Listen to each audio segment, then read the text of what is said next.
Hello అండి, welcome back to my channel Dil cooking and tips. ఈరోజు వీడియోలో పిల్లలు కనుక ఈవినింగ్ టైంలో ఏదైనా స్నాక్ చేసి పెట్టు మమ్మీ అని అడిగితే ఇన్స్టెంట్గా ఇంకేమీ ఆలోచించకుండా ఇంట్లో ఉండే మీల్ మేకర్తో ఇలా మీల్ మేకర్ పకోడీని చేసి పెట్టండి. చాలా చాలా బాగుంటుంది. అలాగే ఇది మీ పిల్లలకు ఎంతో హెల్దీ కూడా అండ్ చేసుకోవడం కూడా చాలా సులువు. జస్ట్ 10 minutesలో మనకు ఈ రెసిపీ ప్రిపేర్ అయిపోతుంది. సో దీన్ని ఎలా తయారు చేసుకోవాలో ఇప్పుడు తెలుసుకుందాం. ముందుగా నేనైతే ఇక్కడ 1.5 కప్పు వరకు మీల్ మేకర్ని అయితే తీసుకుంటున్నాను. సో ఈ మీల్ మేకర్ వచ్చేసి నాకు చిన్న సైజు అండి. మీల్ మేకర్లో 2 టైప్స్ దొరుకుతాయి సైజులు అనేవి, ఒకటి పెద్దది ఒకటి చిన్నది అనమాట. సో మీరు ఈ రెసిపీ కోసం చిన్నవి తీసుకుంటే సరిపోతుంది. తర్వాత ఇందులోకి బాగా వేడిగా ఉండే నీళ్లను ఈ మీల్ మేకర్ అంతా కూడా బాగా మునిగేటట్టుగా వేసుకొని ఒక 10 నిమిషాల పాటు పక్కన పెట్టేసుకోవాలి. తర్వాత ఈ మీల్ మేకర్ని మనం ఇలా వీడియోలో చూపించినట్లుగా ఇలా గట్టిగా ప్రెస్ చేసినట్లయితే మనకు ఇందులో ఉండే నీళ్ళన్నీ కూడా బయటికి వెళ్ళిపోతాయండి. సో మనం ఇలా ఎందుకు ప్రెస్ చేయాలంటే ఈ మీల్ మేకర్లో చాలా వరకు డస్ట్, కెమికల్స్ ఇలాంటివి ఉంటాయండి. సో దానికోసం అయితే ఈ విధంగా ప్రెస్ చేసుకుంటే నీళ్లు వేసుకొని చక్కగా డస్ట్ మొత్తం కూడా వదిలిపోతుంది. సో చూడండి ఎంత డస్ట్ వచ్చేసిందో మీల్ మేకర్లో నుండి. తర్వాత ఇప్పుడు ఈ మీల్ మేకర్లోకి రుచికి సరిపడా ఉప్పు వేసుకోవాలి. తర్వాత ఇందులోనే 1/2 టీ స్పూన్ వరకు కారం వేసుకోవాలి. సో మనకు స్పైసీనెస్ ఎక్కువగా ఇష్టమైనట్లయితే 1 టీ స్పూన్ వరకు కూడా కారం వేసుకోవచ్చు. తర్వాత 1/2 టీ స్పూన్ పసుపు వేసుకోవాలి. ఆ తర్వాత ఇందులోకి 1/2 టీ స్పూన్ జీరా పౌడర్, అలాగే 1/2 టీ స్పూన్ గరం మసాలా వేసుకోవాలి.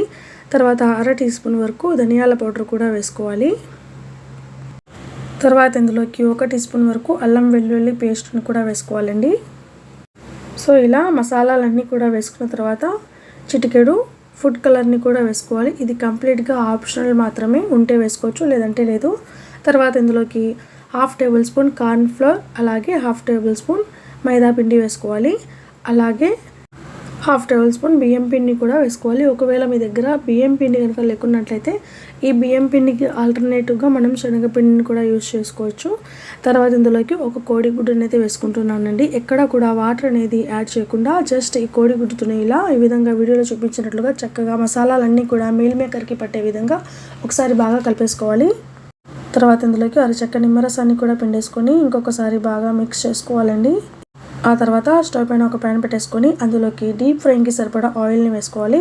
ఆయిల్ వేసుకున్న తర్వాత హై ఫ్లేమ్లో బాగా హీట్ చేసుకోవాలండి. వన్స్ మనకు ఆయిల్ అనేది బాగా హీట్ అయిన తర్వాత హై ఫ్లేమ్ నుంచి స్టవ్ ఫ్లేమ్ని మీడియం ఫ్లేమ్లోకి మార్చుకోవాలి.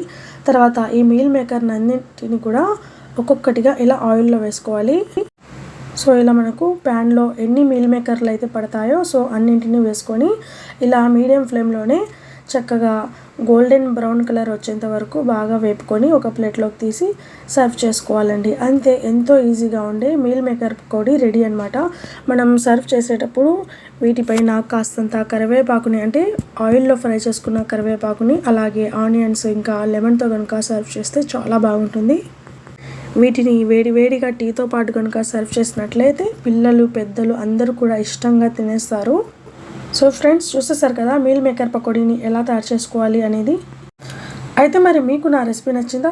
అయితే please like, share and subscribe for more recipes and tips.